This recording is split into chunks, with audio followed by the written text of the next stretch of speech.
Hello and welcome everyone to another inventRight live stream. My name is Andrew Krauss. I co-founded inventRight with Stephen Key about 22 years ago now. We're going to be talking about licensing. If you guys can type your questions into the chat box, questions box, comments box, whatever the heck you want to call it, that would be great. So one of the things that I like to cover while we're waiting for some more people to show up is what licensing is. I always like to cover that at the top. And if you watch the recordings of these Q&As, you can just fast forward a few minutes past that because I try to cover this at the beginning every time. When you license, it's their money so when I say they, who's they? Well, you don't license to a retailer, you license to a manufacturer that sells at a retailer, right?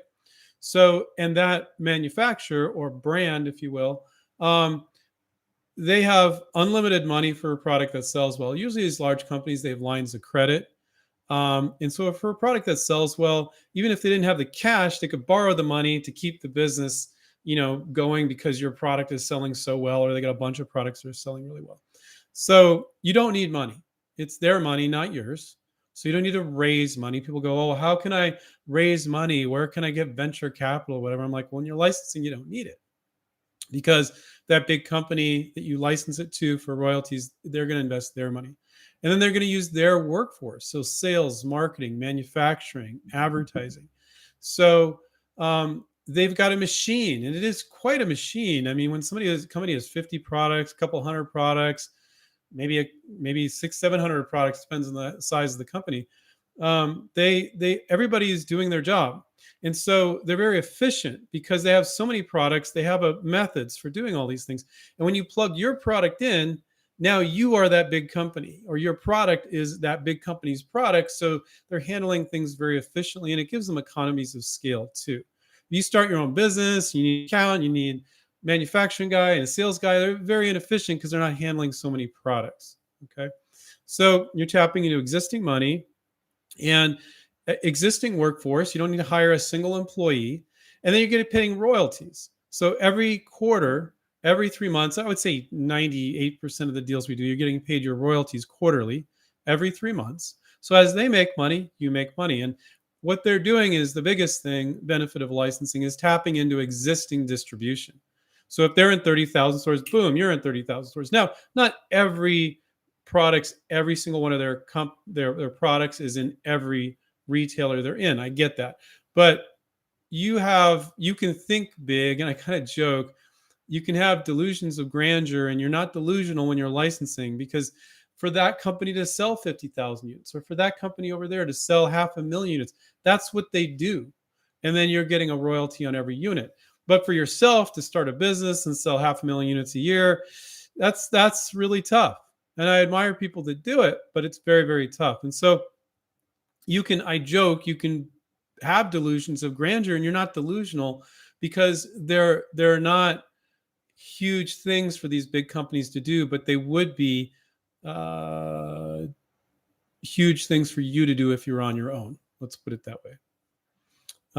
So we got some questions coming in. I'd like to see some more. Only got one. Thank you guys for confirming you can hear me. You never know if the mic is working. Pull that up a little bit there. That should be good enough. Sorry, it's like I'm shaking the table. It's like, hi, John said, hi, Andrew. Thank you so much for doing these. I really look forward to the show. It helps me answer so many questions. That's great, John. Fantastic. Jeff's on, P-Dub's on. Crowd's kind of small so far. I don't know if people are still thinking it was at 410. Because I think last time we were on here, I think we had almost 70 people on here last time. It was pretty cool. Robert said, if we're making a LinkedIn profile to connect with manufacturers, what would you put in your bio? It doesn't seem to be professional. Put my regular work or leave it blank. Yeah, I don't think you need to put your regular work. I mean, sometimes people, they use LinkedIn to find a job, and they might be doing both. But what I recommend is, I really think that you can use the word inventor, but product developer, we've been talking about this in inventRight for decades. companies know what product developers are. Sometimes people have a weird idea of what an inventor is. They might have a conjure up these images of somebody in a tinfoil hat or something like that. Um, so using I would recommend using product developer on your profile instead of inventor. So you're asking about what's professional. I think if you have your work history, I think that's fine. Um, and I think you just have a little bio, and you say product developer, and you put in your profile. So you don't need to go out and file a fictitious business name statement or something. But so let's see, it's Robert. So let's say your last name's Smith, and you put in your not your education, your work history, Robert Smith Designs, and you put that you've been you develop and license products. So having a little company profile, you don't have to have a company page up, and you've been doing this for so many years, and you develop and license products. And really, let's be honest, let's say you've been dreaming up ideas for 8 years, right? And but you're only now actively reaching out on LinkedIn, reaching out on the phone, and reaching out to actively license your products. Well, you can put that you've been doing it for the last, let's say, 5 years or something like that. That's fine. You're not being dishonest about it. You've been dreaming up ideas. You just haven't gotten to the stage where you're reaching out to companies yet. So, and if you have your other work history doing those two things, I don't think that's unprofessional. The thing is, what's really cool about the United States is they just in the United States to this day, there's this feeling like anybody can make it, right? And I think that's lacking in some other countries. So sometimes um, I'll have students in other countries, and they're just in disbelief that a marketing manager for this big company would talk to me. It's like, well, I don't have any employees. I don't have an office. I don't have all this, but they only care about your idea. So I explain to them the American um, psyche that yes, this person is working in a corporation. Let's say you're a marketing manager, and that's the person you're approaching. But there's this belief that anybody can make it. We love those stories. Americans love those stories, and so do people from around the world. So, and it's true. So the thought that Robert, if you're, let's say you're let's say you're an AC tech or an HVAC tech, or you work in an office or whatever, to have that history alongside that you've been doing this as well, that you develop and license new products. Um, I don't think anybody's going to look down upon that. Be proud of who you are. Be who you are. Don't try to be somebody fake. That's perfectly fine. And what I've found is over the last 22 years, they really just care about your idea. They're not buying you. You're not going to become their business partner where they have to worry you're going to go spend money or steal post-it notes or something. That's not how it is. You're not. They're keeping you a little bit of an arm's distance in that they're not bringing you into the entire business where you're going to be at board meetings and stuff like that. That's not happening. They just need your idea, and they will deal with you in that way, and they want to work. And don't get me wrong, they might go, hey, so what do you think? Like, we had some feedback from a retailer, they didn't like this or that, and you're like, oh, I got a solution for that. And so they want you to be involved quite often and stuff like that. I got a fix for that. We can do it differently. Maybe we could do this or that. So, but you're not going to be going to board meetings and like hanging out and doing lunch with them all the time and stuff like that. So they don't need to know that you're so professional or perfect, that you have years of experience and you're a captain of industry. Not at all. They need to know that you're a creative person that has creative ideas for good products that make sense to consumers, and are things that having their employees working in corporate America doesn't exactly stimulate creativity. In most corporations, there's exceptions, that you have that special something that they don't have. They've got the workforce, they've got the ability to plug ideas out there very quickly and do a great job, but they don't have as much creativity quite often. And you're their free research and development department. They only have to pay you if they like the idea. It's like, now, some companies are worried that inventors will get weird on them, say you stole my idea and stuff like this. They're more afraid of you than you are of them. And some companies, due to that, don't accept outside ideas, which is sad. Or they get too many that aren't good. But if it's just one out of however so many, that one product could make them a lot of money. So smart companies are still open to innovation.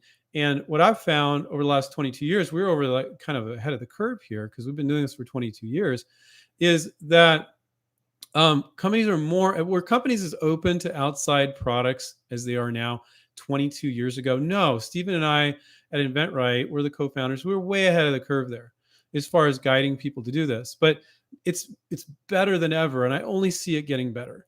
And yeah, there are some companies that close their doors. There's a few hardware companies that have closed their doors, but I've also talked to people that have gotten behind the scenes and gotten to those hardware companies, and that there's so many more that have opened their doors. So it is a great time to be licensing. Um, and I think it's perfectly fine to have your LinkedIn profile, Robert. Have some of the other stuff you're doing too. If you're a teacher or a construction person or whatever, you can have that in your profile as well. If you're not using LinkedIn for looking for jobs and stuff, you can leave that out if you want. You could just say, you know, product developer at such and such company, and just if your name's, I don't know what your last name is, Robert. Let's just say it's Smith, just to for an example. Robert Smith Designs, last 5 years designing and licensing products. You can just keep it at that. If you're only using LinkedIn for licensing, you don't have to include all that other stuff. And you could just stick to your product development career as an inventor. That's perfectly fine. So hopefully that makes you feel better. I went on pretty long on that, but I think it's something that a lot of the rest of you are thinking about as well.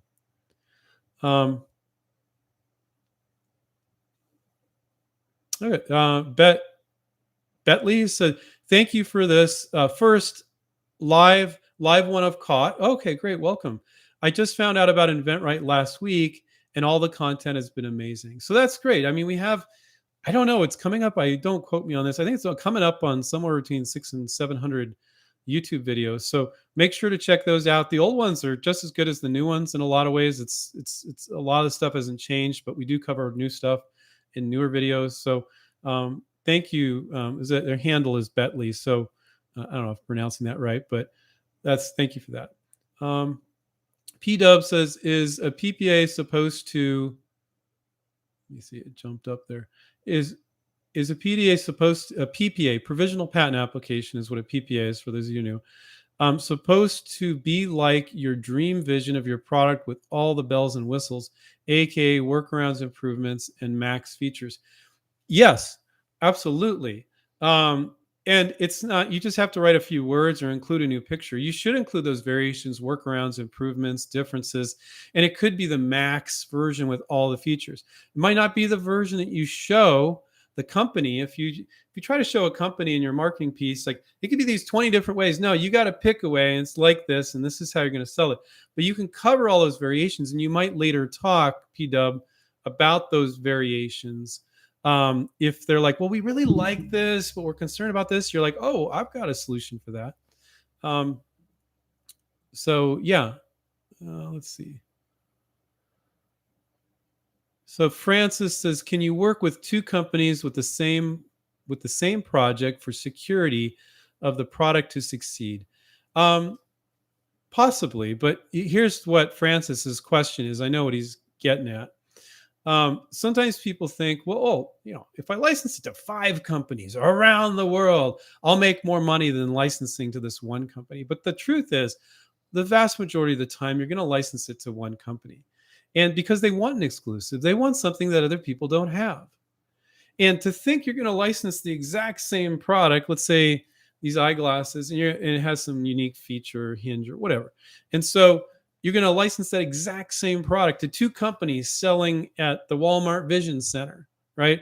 Doesn't make sense. They're both competing with each other. It makes no sense. Now, you can break it out. This doesn't apply quite often, but it does apply sometimes. Maybe it's a different version of the product, cheaper version, more expensive, different version. Maybe it's for a different market and it's going to work slightly different. So different from a geography standpoint, different from the feature standpoint, different from the quality level, different distribution channel. But the litmus test is, if they're not stepping on each other's toes, it's okay.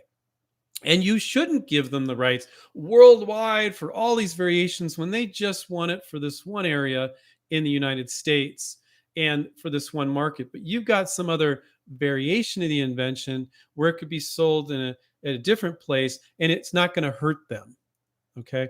But if it's going to hurt them to say you want to license it to two companies, and see which one of them succeeds and they're selling the same place, you'll just never be doing that deal because uh, the first company won't agree to it, to leave that open, because they're going to want an exclusive. Okay. There are exceptions, but if this company's selling crazy volume because they're big and they're in major retailers, don't be so freaking greedy, because that is greedy and it's not reasonable. And if you do things like this, you will kill deals. You work hard and you'll get to that deal and you will kill it. And they'll be like, what is this guy thinking? He's nuts, you know? But does that mean that you can't break it out? Different types of products, different geographies, you absolutely can. But the majority of time when our students ask us that, I look at it, I'm like, nah, pretty much is what it is. You're going to be licensing this to one company unless you're licensing in other countries that they don't sell. But then other times I'm like, oh yeah, you could break this out. And I'm like, this isn't one product even. This is like three products. And these guys would want it for this, and these guys would want it for this. It'll be three different lists of potential licensees. I see that without a doubt. But to think like it's an insurance policy, a license of two companies selling the same place, it just doesn't make sense. So, but it's a great question, Francis. I guarantee you, half of the people here were thinking the same thing, or they weren't thinking it, but they're like, well, that makes sense. I'm going to hear Andrew tell me why it doesn't. But it can. So, but most of the time it doesn't. Bentley's is the handle, is video. And guys, if you don't mind, if you want to, you don't have to type in your first name so I can address you by your first name. And the other thing I wanted to share is everything that I talk about on these live streams is not, don't share anything confidential. Nothing is to be considered legal advice. I have to say this: consult your attorney if you need legal advice. Don't consider anything legal advice. Is a video a good substitute for a sell sheet? Yeah, a lot of our students will just do a video instead of a sell sheet. We refer to it quite often as a video sell sheet, just a terminology we use here inside inventRight. This is what I can say. Some students will do, the coach will them, nah, we should do a sell sheet, and there'll be a link to the video in the sell sheet. And by the way, this is a great tip for some of you that are new. Quite often, you never want to you don't want to when you're licensing, there's no reason to publicly disclose your invention. So putting up on a public YouTube video is public disclosure. But if you make it unlisted, and people are private, but you don't want to use private because then you need their YouTube username. That's clunky. People don't know their YouTube username. I bet most of you guys don't know your YouTube username. Maybe the only reason why you do is because you're on here and you're looking at it right now. So you don't want private. You want unlisted. So essentially, only people with a link can see it. Nobody can Google it or search it on YouTube and find it. Can that marketing manager you send it to share it with somebody else? Yeah, but you want them to do that. You want them to share it within the company to go, hey, look at this. This is cool. So, and it's an unlisted, that's a tip, YouTube video. When you upload a video to YouTube and link to it in a sell sheet, or just link to it in the email you send, you want to make it unlisted. And that way nobody can see it except for the people you send the link to. And so when you have this really long URL link, that's essentially a password. That's more or less what that is. So they just don't need to enter the password. So one thing that I'll say in that, just going a little on a tangent, but pretty much on the same subject, is don't send people to a website where they need to enter a username and password. They don't have the freaking time. Well, Andrew, why wouldn't they? I want to see that they logged. Well, you'll see that somebody clicked on it. You can even look at the stats on YouTube. If you go to your user account, you can see, some company in Maine clicked on this 3 times, and you're like, oh, I know who that is. That's that company, and you can it doesn't show you exactly who it is, but you can kind of figure it out. So, but to ask people to enter username and password, they won't do it. I mean, even sending a people link to a website, they don't have time for that. They just don't have time for that. Websites suck. They need to get your product in 6 to 10 seconds. So going back to the prior question, yes, a video sell sheet's great. A sell sheet's great. Sometimes our students do both. But sometimes the video is just perfectly fine. Other times it's like, you don't need to do a video on that. Just do the sell sheet. Sometimes it's the sell sheet and you don't go into all the detail in the video, but it kind of helps support the sell sheet. And other times it's like, yeah, there's things to describe here that are going to be better done in a video. And then other times you'll do both. So hopefully that was helpful. Wade said, "How would you market an invention overseas?" Well, when you license, Wade, you're not marketing. Well, that's a good question. You are marketing. You're showing how they're going to market. You probably meant sell. How would I sell an invention overseas? So you approach companies overseas just like you approach companies in the U.S. and in Canada, and you send them a sell sheet or you send them a video like Bentley was talking about, and that is to help them understand your product in 6 to 10 seconds so they can show interest or say, oh, not a right match for us, but you want them to understand it very quickly. So it's no different. In a roundabout way, again, everything I share is not considered legal advice. There's one video I did with a patent attorney talking about this. So, in a roundabout way, filing a U.S. provisional, the U.S. and you don't need to memorize all this, guys, but I can give you a little feeling for it. There's something called a PCT. It's called a Patent Cooperation Treaty. The U.S., Canada, all European countries, tons of companies are part of Patent Cooperation Treaty. And so, in a roundabout way, when you file a U.S. provisional, it's in some ways not going into detail. This is not legal, so consult an attorney. But you're creating a provisional patent. You're preserving your rights to file in other countries in some ways, because what you could do is file a PCT and then, file a provisional patent application, a PPA, and then go, oh, I got some traction from this European company, and then you could file a PCT. But more than likely, you could probably just get them to do the deal and file and give you the money to file in the countries you want to file, and you might not even need to file the PCT. But so what I'm saying is, in a roundabout way, the PPA is giving you a bit of a placeholder. I'm not going to go into specifics to later file in these other foreign countries. It's not technically a provisional patent in these countries because most European countries, they don't have a provisional patent like we do. So now in Australia, they have like a couple types of provisional patents, which is a trip. But to go around and file international patents is incredibly expensive. It's just not a good use of your money. And again, that's not legal advice, so consult your attorney.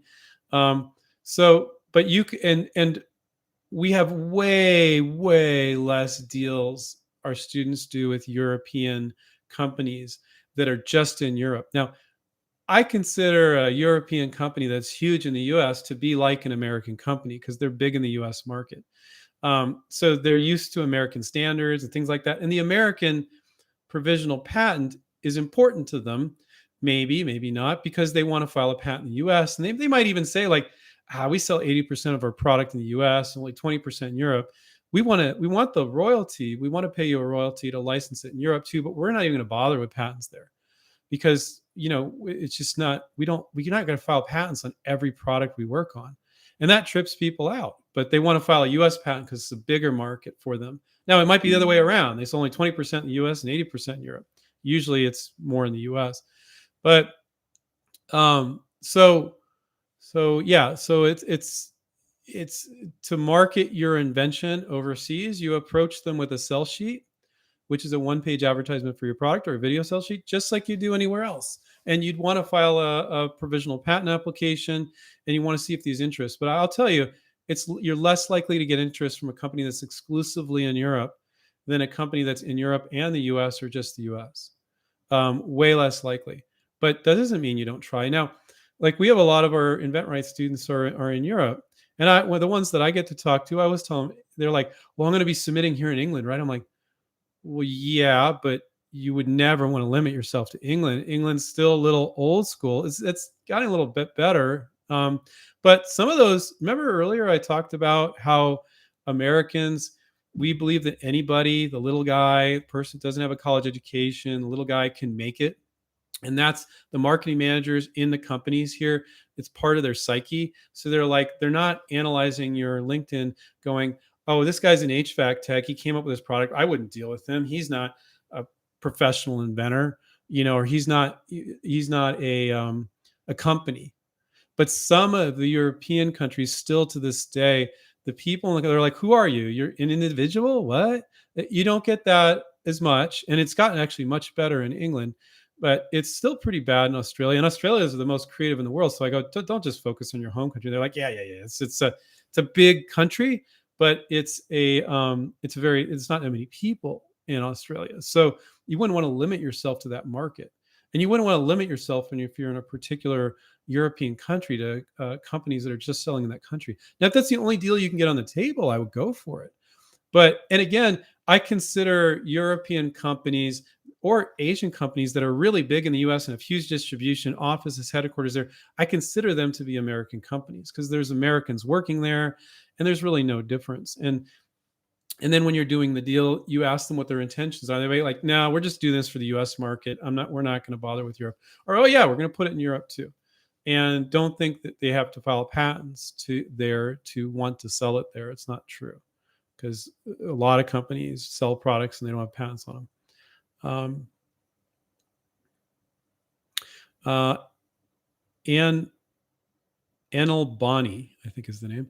Hi, Andrew. Question: if they look at a company's website and they accept outside submissions, or if you do, I guess, should I still call them to let them know that I've submitted my idea to them? Yeah, I would say if a company has a submission portal, I would go ahead and submit to that. But I would also, why not reach out to a marketing manager? I mean, if you reach out to a couple marketing managers or one and they're like, nope, nope, nope, can't send it to me because you're going to ask permission before you send it. Got to go through the portal. Okay. But if they're like, oh, yeah, send it on over, might that be better? Is it probably better than whoever's looking at the portal? Probably. So that's perfectly fine to do to both. I mean, it's not like the thought that somebody's going to call you and yell at you, oh, why did you submit through our portal and you also sent to Bob? You're wasting our time. Why are you doing that? And they're not going to know what one hand's doing, the other hand's doing. It doesn't matter. So I would absolutely submit to them on LinkedIn or the phone or the website.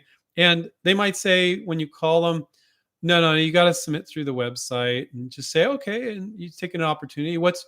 If they don't have it on their site and they're like, oh yeah, we tend to get back to people in 2 weeks, or we'll get back to you if we're interested, or whatever, they'll tell you. So you're not going to reach out too much there, right? I wouldn't worry about that.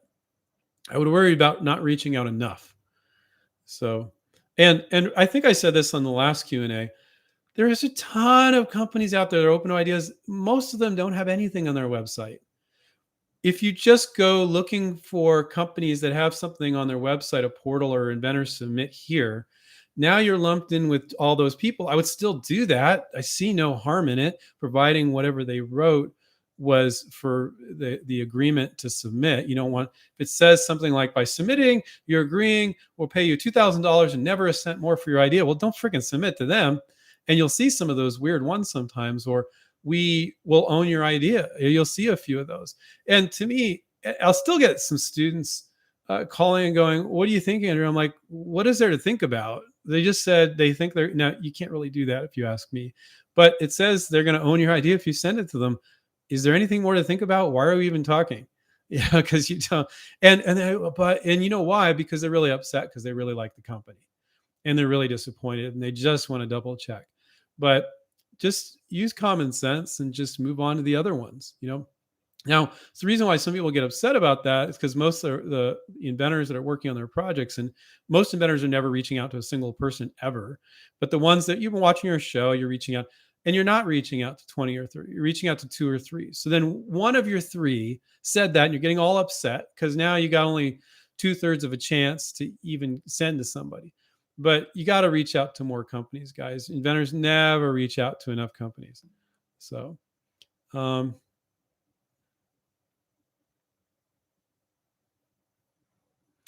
Wally said, hi, Andrew. I asked you this before to add the Become a Professional Inventor book to Kindle outside the US because I'm in Egypt and I tried to purchase it from Kindle, but it's not available. So, yeah, okay. I see right now. I am going to go to Amazon and see if it's just an Egypt thing. Become a professional inventor, and let's see if it shows for me as available. It shows available on Kindle in the US. So yeah, I would have been shocked if Steve and myself didn't make that available. Now I lost the chat screen. Where the heck did that go? Okay.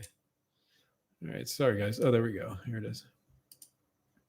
All right. Yeah. So Waleed, it is available on Kindle. Why that's not available on Kindle in Egypt, I'm sorry. That really sucks. Um, uh, I would want to. I don't see why that doesn't make any sense.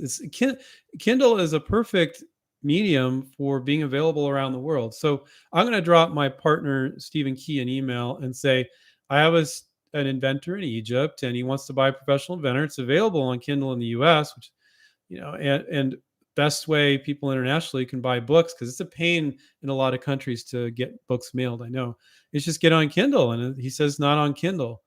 Um, so, Waleed, if you could drop me an email at Andrew at InventRight, so then I can personally follow up with you and let you know what the deal is there. But also, before you do that, go on there and just make sure it's not showing Kindle or just search Kindle. Maybe you just have to do a different search or something. So please double check before you assume that. And then if not, drop me an email at Andrew at inventRight.com. Okay. Um,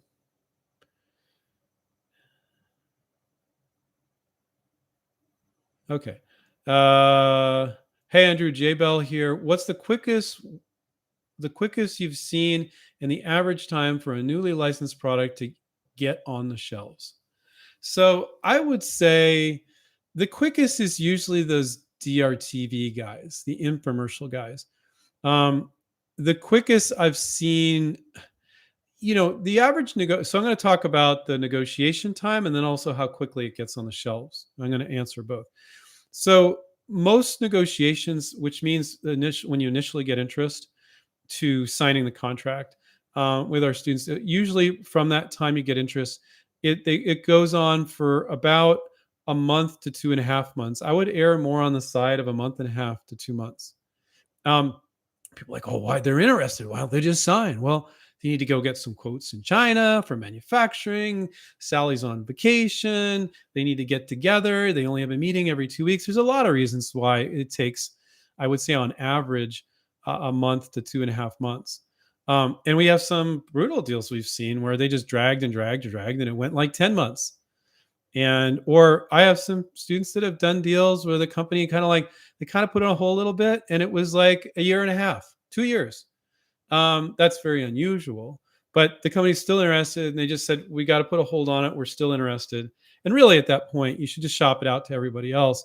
But if you can't do a deal, well then let them keep it on hold and come back. We've had students do deals like that, but average it's a month to 2.5 months. So so that's the kind of a bit of the timeline. And now it's not unusual. Don't think initial interest is a closed deal. It's not unusual for one of our students to get interest from 3 or 4 or 5 companies out of the 30 they reached out to. But getting initial interest and being in a done deal are two completely different things, right? And deals fall through all the time. And they're kind of talking to them a little bit, and this that. Oh no, we decided we're not going to move forward with this, or they're just kind of investigating. So that's very normal. So don't think that every time you get interest, it'll be 1 to 2.5 months and you'll have a done deal every time, because that's not the case. Um, quickest to the store shelves, I don't know that exactly. So I can't quote a specific. I know that we had one student in 22 years where they signed the deal within 2 days. And I remember another student, it was 2 weeks. Those are complete and total anomalies. 10 months, a year, that's an anomaly as well. Less, like I said, a month, 2.5 months, that's more normal. 3 months, maybe, going back and forth for the signing of the deal. Because our students signed the deal, I'm not like personally tracking like how long it took to then hit the market. But so I think rather than saying what's the quickest, which I could cite some anomaly, I think I want to set expectations. And I've got a very accurate answer for you guys here. I would say expect after you sign the deal. I've seen, what I can say is I've seen deals done, and then the product will hit the market in 3 months or 6 months or something like that. But I would say the vast majority of the time, it's going to be 9 months to a year before the product hits the market. Even more right now with COVID. During COVID, we've had more students than ever close licensing deals, but it's taking the companies longer to bring it to market because you guys are aware there's supply chain issues. They're getting charged like $20,000, 24,000. I talked to a guy at Super Zoo for a shipping container when it used to be 4 or 5,000. So it's taking them longer to launch that new product. I mean, if they're already having problems getting distribution, getting manufacturing for products they already have, they now need to get this new product up and running. Now, our students get a little frustrated with it, but it's like, hey, so you signed the deal, you got a deal done, you're moving licensing other products, you're doing other things in your life. So what? So what if it takes a year and a half before the product hits the store shelves? It's none of your work. It's all their work at that point. Yes, it would be really nice if every time 3 to 6 months after you do the deal, it hits the store shelves. But some products are more complicated than that. And there's no way that's ever going to happen. They need to put things into production. These are big companies, and to illustrate the best way is they're slow, but once they're not all slow. Some of them are very fast, but some of them are slow. But once it gets into the machine, it takes a while to get worked into the machine with the sales rep and the manufacturing and the distribution and then this department and that department. But once it's part of that machine, just they're getting it to market way faster than you ever could. And they're selling way more, way faster than you ever could. Sometimes people go, well, Andrew, I can't wait like a year for it to hit the market. And I'm like, so what's your other option? Well, I'm going to sell it myself. It's like, okay, it's probably going to be 2 or 3 years before you're going to see a dime there because you're going to pour all your money into creating distribution channels from scratch, all these employees doing all these things. And it's going to be way longer before you see money because you're not going to be profitable for quite some time, and if you can even get a retailer to talk to you as a one product, one SKU company, which most of them never will. They don't want to do that. They want to talk to that big company you can license to that they already have 8 products with. So like I always explain, like just imagine you're the buyer for a major retailer and let's say you have 100,000 products, 80,000 products. You want 80,000 vendors? Hell no. There's no way they can manage that. So they love vendors that have 10 products, 50 products, 5 products, but they don't like vendors that have one product. If it's a big enough hit and it's huge, they'll deal with it, but they'll kick you to the curb eventually if you don't come up with a product line usually. And some people have pulled it off. It's very, very hard. Most people fall flat on their face. It's very, very hard. But I have talked to people that have succeeded doing that, and that's very impressive. But so when anybody says to me like, well, I don't want to wait till I'm making money, like they want to make $1 million overnight. I'm like, well, selling it yourself isn't going to do that. You're not going to get any money. So you'll get money quicker with licensing than you will any other way. And it will actually be money you can put in your pocket because you're not having to feed money back into the company. They're doing that, but you don't have to do that. You're going to get whatever royalty you agreed upon. So I love that question, Jay Bell. How long before it gets on the store shelves? I would say pretty much count in most cases a year or over before it hits the shelf. I've seen plenty of cases where it is 6 months or 8 months or something like that. And there are companies that do it that quick. I would say one of them is these DRTV infomercial companies, but it's very hard to do a deal with them. They pick very few of the ideas they see. You're going to license a lot more products outside of their way I should say it is we have more students licensing to non-DRTV companies. There's more deals done there. And yes, it takes them longer to launch it, but they also do DRTV companies. They do tests and quite often those fail. So it's when they license it, it's not really a license. They'll hand it right back to you if it doesn't do well, of course. But so the Corian said, I couldn't find a licensee for my idea. Could I try to venture it and build up some sales numbers, which might cost them to reconsider?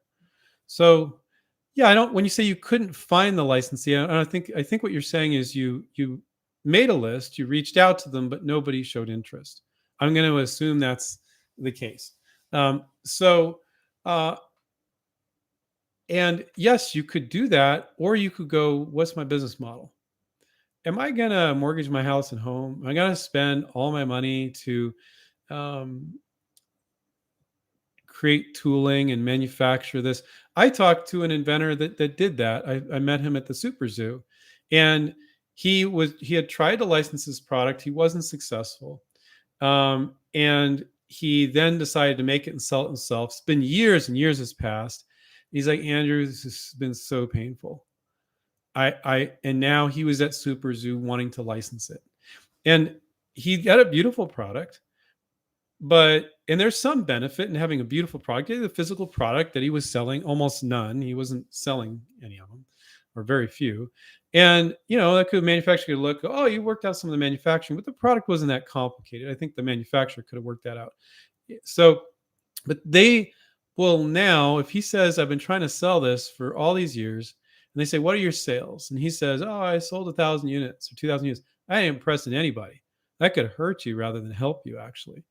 So, people liking your product on Facebook means nothing. It means less than nothing. It means nothing. And you shouldn't be publicly exposing your product if you haven't been selling it already anyway. And selling a couple hundred units or 1,000 units ain't going to impress anybody. It's not going to help you do the licensing. It can actually hurt you. Now, if it's a product where there's all sorts of difficulties and you figure out and solve those difficulties, I think a very level-headed approach, which would be a very easy way to do this, Corian, is to just simply, well, first of all, go back and go, were there companies I missed? And I don't know if you're not an InventRight student. So my guess is you're missing a ton of companies. That's my guess. You didn't look at it right. You didn't reach out to 20 or 30 companies, and you probably weren't reaching out to some of the right companies. And there might be more companies now, but let's assume you did reach out to all the right companies, which is a possibility. I'm going to tell you to do what I tell our students to do. I go, and you get like non-specific no's, not at this time, not a right match for us. And you want to try to get specific answers when you can. So if 5 companies said it won't work because of this, and you're like, oh, I can't fix that. They're right. Well, you're done with that project. But that's not what usually happens. Usually you get these non-specific no's, not a right match for us, not at this time, and they won't get back to you with the details because they're busy. And I understand that. You don't deserve that from them. They don't have to give that to you. Some marketing managers, they're worried if they get into it with you, then you're going to go back and forth in this email chain. You're going to be a giant time suck for them. That's why they don't want to get into the details. So, but you should try whenever you can to see if there's maybe your marketing materials suck. Go back and look at your marketing materials. Most of the time when I invent outside InventRight, their marketing materials are okay to horrendous. I would say 5% of students I see, not students, but inventors I see outside of InventRight, the sell sheet is good enough. The marketing piece is good enough. So if the marketing needs some help, then you need to go back to all those companies and go, my presentation wasn't clear. Can you take 30 seconds to look at this and resend it? The other thing you can do is if the marketing is good and you reached out to all the companies and you did it the right way and they all said no. Now, maybe another thing you're doing is they just didn't respond to you and you think you're done. If you didn't get a no, you're not done. So these are all things but let's assume you did all those things right. Simply reach out to all of them 6 months later. Send the same freaking thing.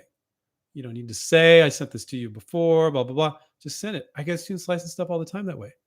So people are like, why would that work, Andrew? Well, they're busy. So you get somebody, they're inundated with email. They got 3 different projects they're working on.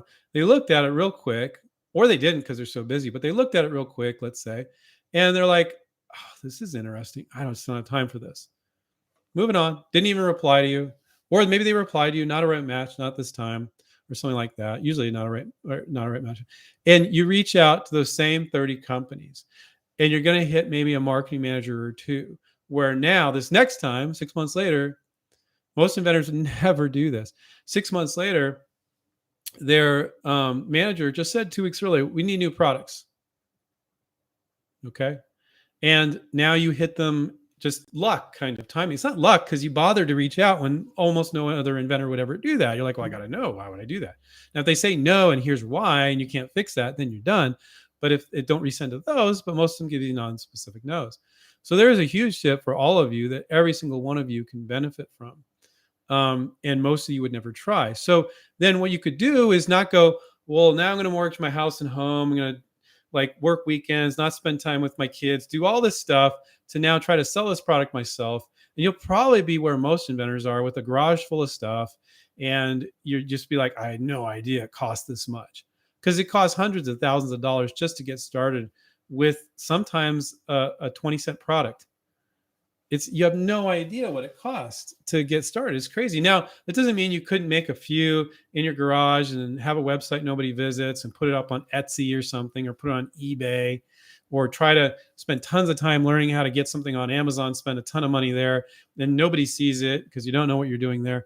So I'm not trying to discourage people from venturing. I think it's starting your own business, selling a product yourself is a legitimate way of making money. Most creative people don't want to do it when they realize what's involved. So, Corian, if you said, well, my business model is licensing because I want to spend time with my kids. I don't want to spend all that money. I don't want to risk all that money. I don't have the time besides my job or my business or whatever. And I don't want to run a business. But then go, this is my business model. I'm going to work on licensing another product or two. And while I'm doing that, I'm gonna give these companies a little bit of a rest. I'm gonna blast it back out to them. You can file another provisional for another $75 if you want. And I'm gonna blast it out to them 6 months later, and maybe I'll just get lucky with the timing.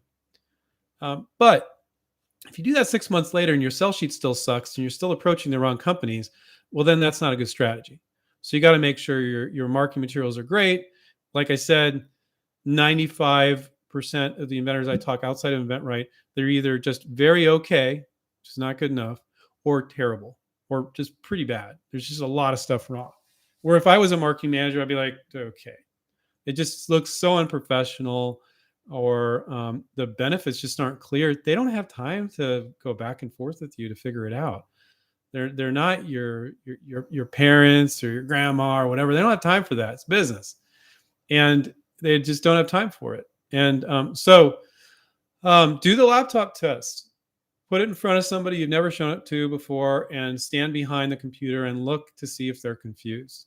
And do not answer any of their questions. And that laptop test only works with somebody you've never talked to about it before. And hear the questions, and when they ask you questions, say nothing. So make sure your marketing materials are good.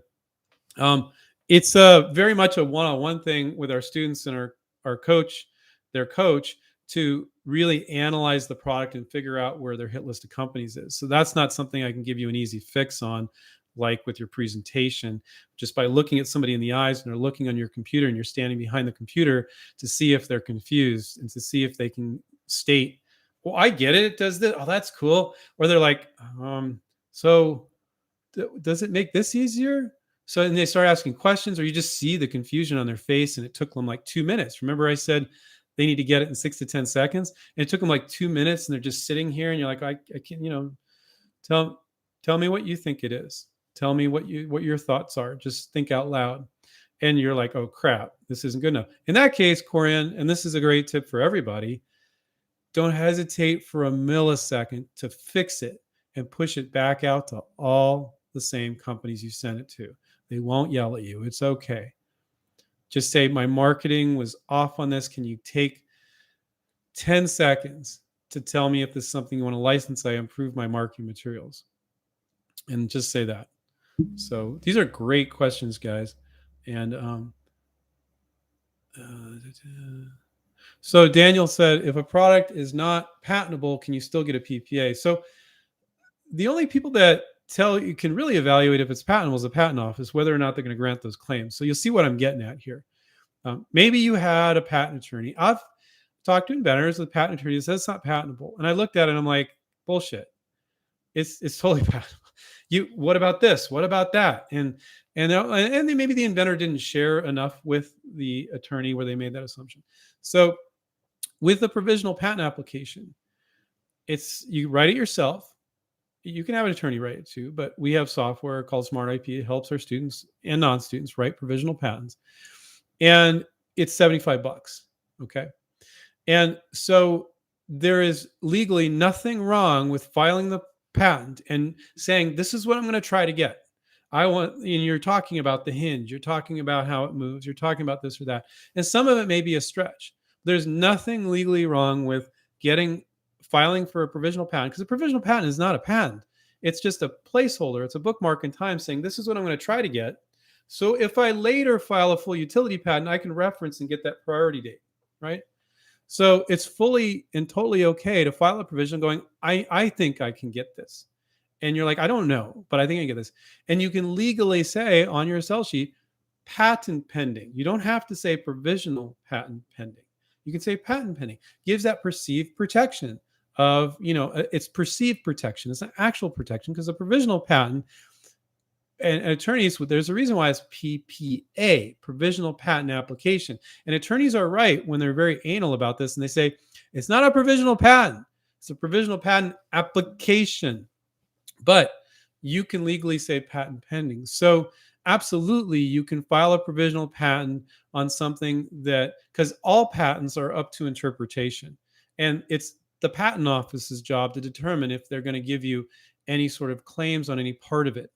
And one thing I'll say is you can always get a patent on everything. If your claim is so specific, it can be completely useless as far as protection goes, but the patent office will go, oh, sure, you can have that.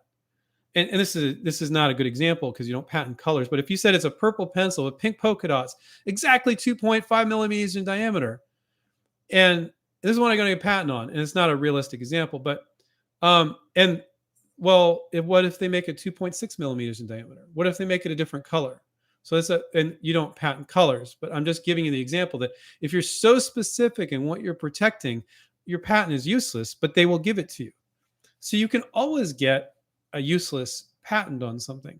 So that's always also why you can legally file a provisional patent for $75 and legally say patent pending, and it's a beautiful thing.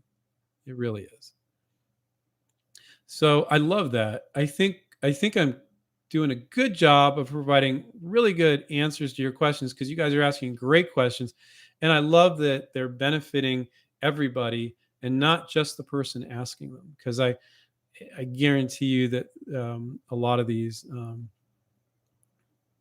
are things that everybody else is thinking about too. Let's see. Yeah, Brandon said, Andrew, can you connect with me on LinkedIn? And thanks for the knowledge. Absolutely. I the only people I don't let into my LinkedIn is invention promotion companies because they're terrible.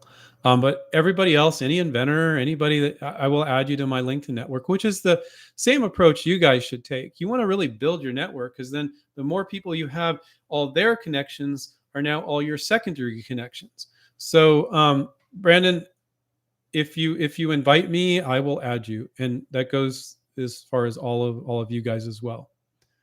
Let's see. I lost track.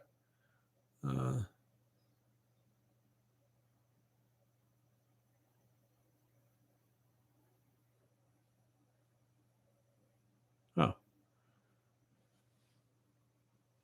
Okay, so Spine, you said so they were a member and their membership ran up. I don't know. I don't know your name, so I don't know if you were an academy group coaching student or a one-on-one coaching student. But he said, I've completed my PPA. Tell me what are the steps to complete my goal. So yeah, I mean, I can make it really simple. You need your PPA and you need your sell sheet or a video sell sheet so a company can understand your product in 6 to 10 seconds, and it needs to be good. And then you need your list of companies. So you need, and if you can have 20 or 30, I have people in kitchen gadgets, I'm like, they have 50, now sometimes it won't be 20 or 30, but when you have a coach guiding you, almost always it is for most industries. Sometimes it'll only be 12, but if most inventors that aren't our students are left to their own devices, they'll make this anemic list. It's always like 2 to 5 at most, ever. Rarely is it a big list. Sometimes people have been watching a YouTube show and they'll come on with the coach and they will have a big list. And the coach is like, okay, some of these are off. Or sometimes they'll be like, oh yeah, this is a great list. Other times they'll be like, some of these are off. Some of these are spot on, but then you're missing all of these types of companies, that sort of thing. So you need a sell sheet or video sell sheet, need your list of companies, need to have followed your provisional. You need to get on LinkedIn and start inviting marketing managers for these companies on your LinkedIn. And then you need to just start picking up the phone and call. Don't sit around waiting for them to respond on LinkedIn. Try to get a hold of them on the phone as well, and then send them your sell sheet. So if I wanted to boil it down to the very, very simplest, those are the most important things. There's all sorts of little things that come into play and questions. And what they said this, what do I say here, and all that. But that would be the basics. Start pushing it out to companies so you can accomplish your goal. Um, so if you're interested in renewing, I don't. I'm a little confused. I'm thinking maybe you're a group coaching student and you're not a one-on-one student, but all our students reach out to companies. So drop me an email at Andrew and InventRight and let me know what happened there, because you must be a group coaching student, because the one-on-one students, they are all reaching out to companies. Um, let's see. Uh, Yeah, Robert said, saw your video recommending submitting to only one DRTV company at a time. DRTV is like infomercial, guys. I would never recommend that for any industry except for DRTV. If you got 30 companies, boom, all out the same time to 30 companies. You don't want to submit to one, sit around waiting. Take freaking forever. It will not happen.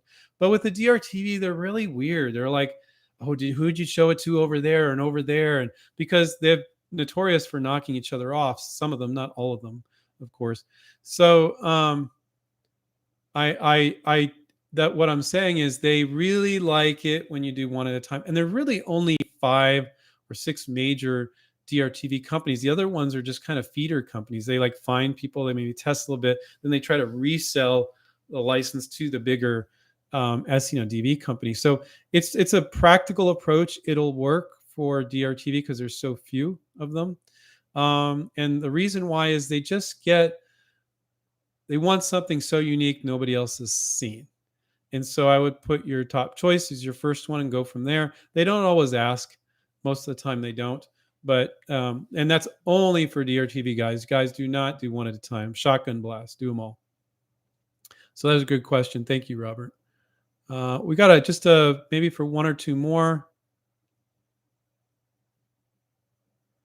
Spencer said, "Hey Andrew, thanks again. Would you say licensing designs and art are easier level of an easier level of difficulty?" So yeah, we had this one student, Joan, and she's licensed like, I don't know, 80 plus pieces of her artwork.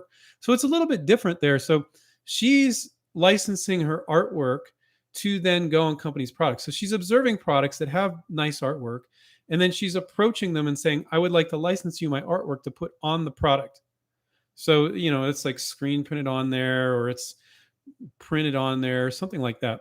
So that's not something we talk about quite often, but we've guided students to do that. Do I find that to be easier? I think that with that, it's about making a relationship and then maintaining it. So I don't think it's easier or harder. I mean, the question is, how good of an artist are you? How beautiful are your designs? Are you approaching companies that your types of designs are a right match for them? You want to do that. I obviously with Joan, she has licensed so many, making those relationships.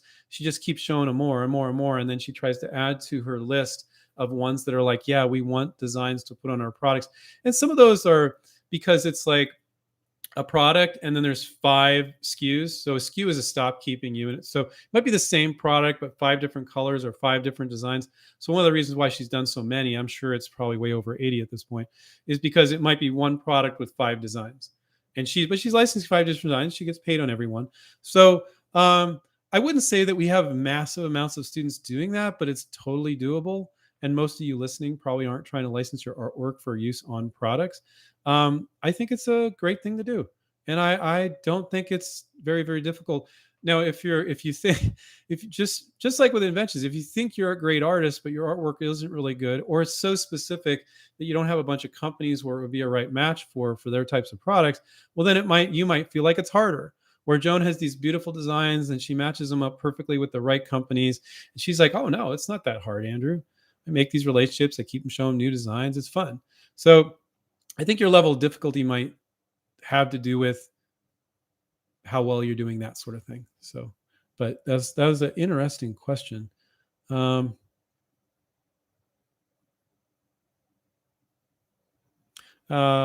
Mariana, a company on my list appears to only have open innovation that means accepting product ideas from the outside from existing employees. So that's not really open innovation. Should I email first asking if they accept outside product submissions, or shoot my something in the same email? or shoot you no, you should always ask if they're okay. Don't just shoot the submission in the email. Very unprofessional. Don't just send off your submission. Companies can get upset about that. You really want to ask permission and then send it. So yeah, ask permission. You got nothing to lose. Um, uh,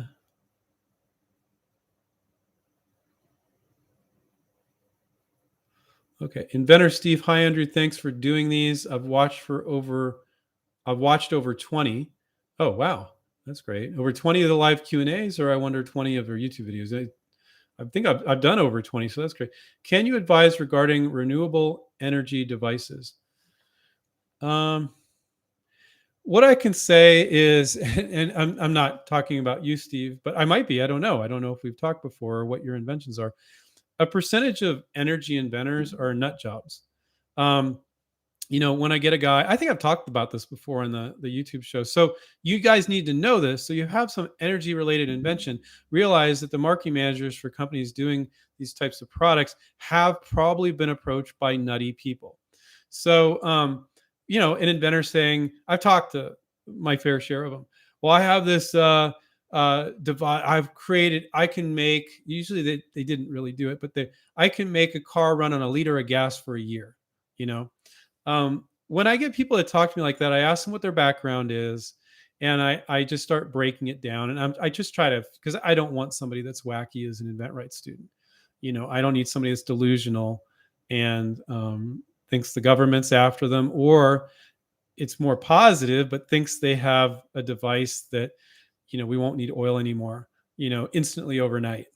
But they've done, and I ask about the research, and they're like, I know it'll work. I know it'll work, and it's like, okay. So that long ramble is basically to say some people are going to think you're nuts. So if it's a down to earth device, there's some energy devices that are just down to earth, and it's like, oh, that's practical. It'll use a little less energy than this over here. But then there's some that is pie in the sky. And if it's pie in the sky and you do have something figured out, or you want them to invest more money in to figure it out, just think like you're the marketing manager on the other side and go, how might they think I'm a little off here? Like, you want to state that you have the data, or you have this or that. Your marketing presentation needs to be very clear and look good and look professional. So don't let them put you, first tip is don't let them put you into that category. So, some renewable energy things, like, it's like they have to launch, like you have to change whole systems and everything. And other things, it's like, oh, we're going to change it over here. So quite often with those types of products, you can do the big giant thing, or, oh, but could it be applied to this product over here where it help? You can show the technology working, and it's an easier to implement version or application. And then you can even get to pay for patents for that, which will cover you for all the big thinking stuff, which maybe even license to a different company, because it's not going to hurt this one company you sold this one device for this one application to. And so then you can make that work. So the answer is figure out what is the easiest to implement version of it that's going to require less engineering, less work, going to make sense to the consumer at a reasonable price point sooner rather than later. And if you're going for the pie in the sky, I'm going to make bazillions of dollars and this is going to change the world type of product, figure out how you can show them that the technology works with something simple, and then go big. And maybe some of you have that thing and you're not that wacky inventor and you are a genius and you have come up with that sort of thing. But even then, I would recommend, how can you bring it down on a very simple level with a very simple product? It's going to be easier to implement to prove the technology, and then you can go bigger with it. So,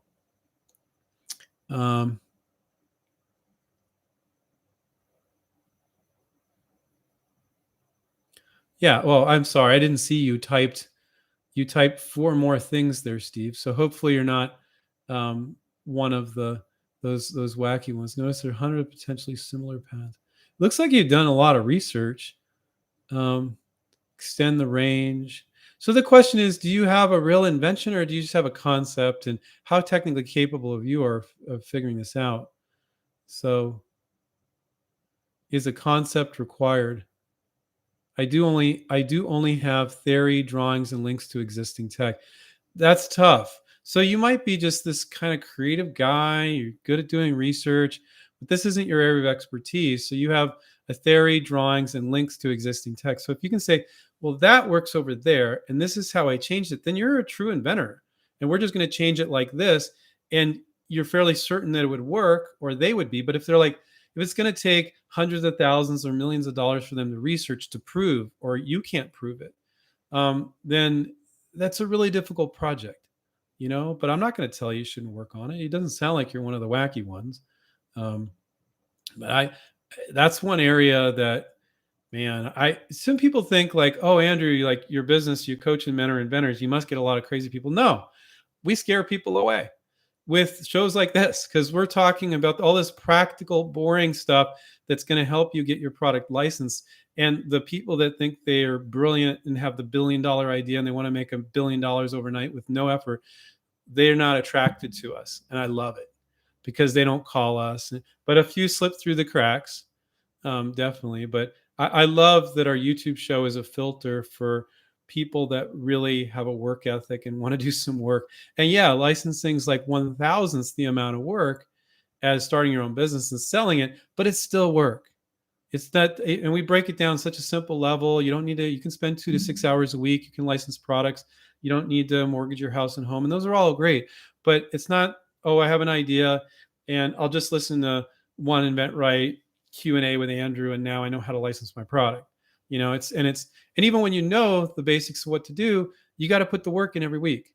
So one thing that I'll leave you guys with, which I say often, if I had an InventRight student that had this really brilliant idea, but they kind of half-assed the work, and I had this other student, kind of so-so idea, but it kind of makes sense. You'd be surprised what our students have licensed. And they had a work ethic, and they did not push until they got no's from all their potential licensees. And then they pushed it out 6 months later, worked on another project, just kept all the irons in the fire, which is what most inventors never do. Most inventors, they file patents, make prototypes. They never push their products in front of companies so they can see them. Nothing will ever happen that way. But that inventor with the so-so idea that really pushes, you do not need to be brilliant. The companies aren't that creative. That inventor will license way before the guy with the great idea. He pushed out to 10 companies. Some didn't say no, so he just gave up on those, and he interacted with a few, and he just half-assed it. And that is half-assing it. And so it's licensing is more about your work ethic that is the product. It's not massive amounts of work, but you have to be consistent and you have to keep pushing. And am I saying you're going to license a lump of coal? Absolutely not. It needs to make sense. But if you have a clear marketing presentation, you could have 29 companies say no and one shows interest and licenses it. And we see that all the time. So, all right. So guys, this is the part where I ask a favor of you guys. And so I spent a whole hour answering your questions. So if you're not subscribed to the YouTube show, click on the subscribe button. If you want to say thank you, that's where you say thank you to me. I'd love to get to 80,000 subscribers. We're at about 51,000, something like that. I haven't looked in a little bit. Within the next 8 months, if you could help me do that. And then just watch all YouTube videos. We're not like pitching our course and stuff in there. You should be able to watch those in a relaxed way. Yeah, YouTube has their own videos that pop up, the advertisements and stuff. I know, because I'm a big YouTube fan as well as being a YouTube content creator. And I watch YouTube every night on different things I'm interested in. And I love it. I think it's great. And so, and I'm as big of a fan as hopefully you are of me watching other people do live streams and do their videos. And I always I like all their videos. I don't just watch the video, I like it. So if you can like it and you can subscribe, that would be great. That's how you can say thank you to me. And just tell people about us. And I'll remind everybody to take care, keep inventing, and we'll catch up with you next time. See you guys. Bye.